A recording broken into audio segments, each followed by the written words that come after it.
नमस्कार, स्वागत है आपका हमारे इस विशेष बुलेटिन में। मैं हूं रेशमा आपके साथ और मेरे साथ है मेरी सहयोगी दीपाली।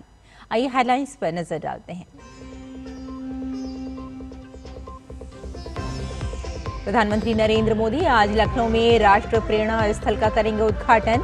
राष्ट्र नायकों की 65 फीट ऊंची कांस्य प्रतिमाएं देश को करेंगी समर्पित। दिल्ली में सदैव अटल पर श्रद्धा सुमन करेंगे अर्पित।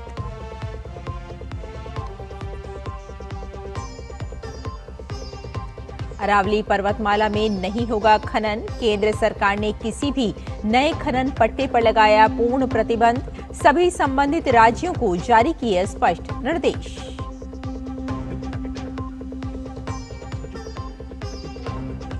बांग्लादेश में स्थिति भयावह। ढाका में एक फ्लाईओवर से फेंका गया बम। एक युवक की मौत, कई घायल। आज बांग्लादेश पहुंचेंगे खालिदा जिया के बेटे तारिक रहमान।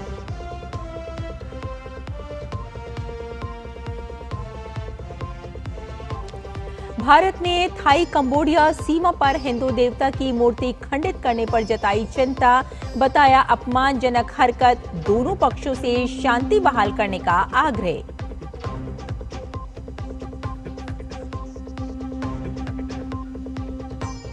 देश और दुनिया में धूमधाम से मनाया जा रहा है क्रिसमस का त्योहार। गिरजाघरों में विशेष प्रार्थना सभाओं का आयोजन। राष्ट्रपति द्रौपदी मुर्मू ने देशवासियों को दी शुभकामनाएं।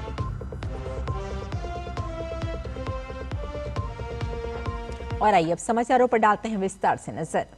प्रधानमंत्री नरेंद्र मोदी आज लखनऊ में राष्ट्र प्रेरणा स्थल का उद्घाटन करेंगे। प्रेरणा स्थल हरदोई रोड पर गोमती नदी के किनारे बनाया गया है। वहां पर अटल बिहारी वाजपेयी, डॉक्टर श्यामा प्रसाद मुखर्जी, पंडित दीनदयाल उपाध्याय की 65 फीट ऊंची कांस्य प्रतिमा स्थापित की गई है। प्रत्येक प्रतिमा का वजन करीब 42 टन है। 25 दिसंबर को सुशासन दिवस होता है और इसके प्रेरणा स्रोत हैं भारत रत्न अटल बिहारी वाजपेयी। अटल बिहारी वाजपेयी ने देश के प्रधानमंत्री के रूप में 1999 से 2004 तक सुशासन के नए प्रतिमान गढ़े। ऐसे युग पुरुष की 121वीं जयंती पर प्रधानमंत्री नरेंद्र मोदी लखनऊ की यात्रा पर होंगे। आज देश के पूर्व प्रधानमंत्री और भारत रत्न अटल बिहारी वाजपेयी की जयंती है। इस अवसर पर पूरा देश उन्हें नमन कर रहा है। अटल बिहारी वाजपेयी की जयंती को हर वर्ष सुशासन दिवस के रूप में मनाया जाता है, जिसके तहत देश भर में विभिन्न कार्यक्रम आयोजित किए जा रहे हैं। इसी क्रम में प्रधानमंत्री नरेंद्र मोदी आज अटल बिहारी वाजपेयी की समाधि सदैव अटल पर पुष्पांजलि अर्पित करेंगे। केंद्र और राज्य सरकारों के स्तर पर भी कई आयोजनों के माध्यम से वाजपेयी के योगदान और उनके आदर्शों को याद किया जा रहा है। देश की राजनीति और लोकतांत्रिक व्यवस्था को नई दिशा देने में उनके योगदान को लोग कृतज्ञता के साथ स्मरण कर रहे हैं। राष्ट्रपति द्रौपदी मुर्मू आज संथाली भाषा में भारत के संविधान की प्रति जारी करेंगी। संविधान की ये प्रति ओल चिकी लिपि में लिखी गई है। इस लिपि का उपयोग संथाली भाषा को लिखने के लिए इस्तेमाल किया जाता है। ये कार्यक्रम आज सुबह 11 बजे दिल्ली स्थित राष्ट्रपति भवन में आयोजित किया जाएगा। केंद्र सरकार ने अरावली पर्वतमाला की सुरक्षा के लिए बड़ा कदम उठाया है। दिल्ली से गुजरात तक फैली पूरी अरावली श्रृंखला को अवैध खनन से बचाने के लिए किसी भी नए खनन पट्टे पर पूर्ण प्रतिबंध लगा दिया गया है। पर्यावरण, वन एवं जलवायु परिवर्तन मंत्रालय ने इस संबंध में सभी संबंधित राज्यों को स्पष्ट निर्देश किए हैं। ये प्रतिबंध पूरे अरावली लैंडस्केप पर समान रूप से लागू होगा, ताकि इस प्राचीन पर्वतमाला की भूवैज्ञानिक संरचना और पारिस्थितिकी को सुरक्षित रखा जा सके। सरकार का उद्देश्य अरावली को गुजरात से राष्ट्रीय राजधानी क्षेत्र तक एक निरंतर भूवैज्ञानिक रिज के रूप में संरक्षित करना और अनियंत्रित खनन गतिविधियों पर पूरी तरह रोक लगाना है। इसके साथ ही मंत्रालय ने भारतीय वन अनुसंधान एवं शिक्षा परिषद को निर्देश दिया कि वे अरावली क्षेत्र में ऐसे अतिरिक्त क्षेत्रों की पहचान करें जहां पारिस्थितिक, भूवैज्ञानिक और लैंडस्केप स्तर के आधार पर खनन पूरी तरह प्रतिबंधित किया जाना चाहिए, जो पहले से प्रतिबंधित क्षेत्रों से अतिरिक्त होंगे।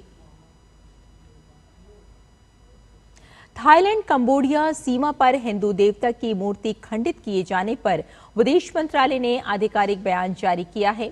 विदेश मंत्रालय ने कहा है, हमने हाल ही में बनी एक हिंदू देवता की मूर्ति को खंडित किए जाने की रिपोर्ट देखी है, जो थाईलैंड कंबोडिया सीमा विवाद से प्रभावित इलाके में स्थित है। हिंदू और बौद्ध देवताओं को पूरे क्षेत्र के लोग हमारी साझा सभ्यतागत विरासत के हिस्से के रूप में बहुत सम्मान देते हैं और उनकी पूजा करते हैं।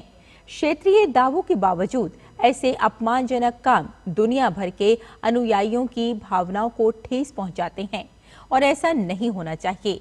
हम एक बार फिर दोनों पक्षों से बातचीत और कूटनीति पर लौटने, शांति बहाल करने और जानमाल एवं विरासत को किसी भी तरह के और नुकसान से बचने का आग्रह करते हैं। और नाइजीरिया के बोर्नो राज्य की राजधानी माइदुगुरी में बुधवार की शाम नमाज के दौरान एक मस्जिद में हुए धमाके में कम से कम 5 लोगों की मौत हो गई। स्थानीय पुलिस ने घटना में हताहतों की संख्या की पुष्टि की है। माइदुगुरी लंबे समय से बोको हराम और Islamic State West Africa Province के उग्रवाद का केंद्र रहा है। करीब 2 दशकों से जारी इस हिंसा में हजारों लोग मारे जा चुके हैं। इससे पहले भी उग्रवादियों ने यहां मस्जिदों और भीड़भाड़ वाले इलाकों को आत्मघाती हमलों और आईईडी के जरिए निशाना बनाया है। पुलिस ने घटना की जांच शुरू कर दी है।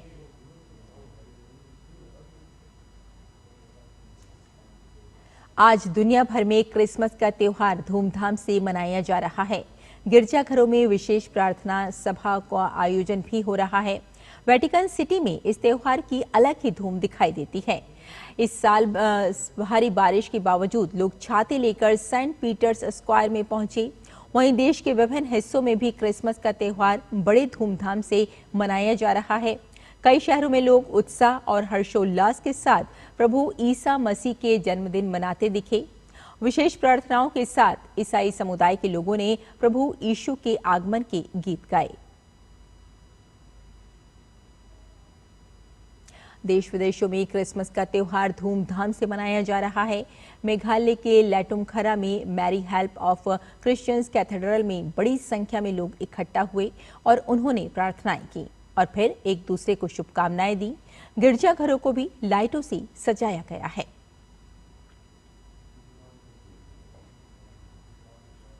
राष्ट्रपति द्रौपदी मुर्मू ने क्रिसमस की पूर्व संध्या पर देशवासियों को हार्दिक शुभकामनाएं दी। अपने संदेश में उन्होंने कहा कि क्रिसमस आनंद और उत्साह का पर्व है, जो प्रेम और करुणा का संदेश देता है।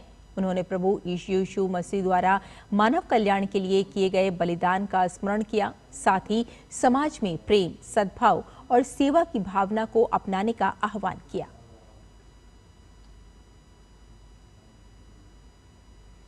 विजय हजारे ट्रॉफी का पहला दिन युवा बल्लेबाजों के नाम रहा। बिहार के वैभव सूर्यवंशी ने बुधवार को विजय हजारे ट्रॉफी में अरुणाचल प्रदेश के खिलाफ महज 36 गेंदों में शतक लगाया। 14 साल के वैभव लिस्ट ए क्रिकेट में शतक लगाने वाले दुनिया के सबसे युवा खिलाड़ी बन गए हैं। वैभव ने 84 बॉल पर 190 रन बनाए। वैभव सूर्यवंशी ने बिहार के लिए विजय हजारे ट्रॉफी के प्लेट ग्रुप मैच में ऐतिहासिक पारी खेली। बिहार ने अरुणाचल प्रदेश को 397 रन से हराकर लिस्ट ए क्रिकेट में अपनी दूसरी सबसे बड़ी जीत दर्ज की।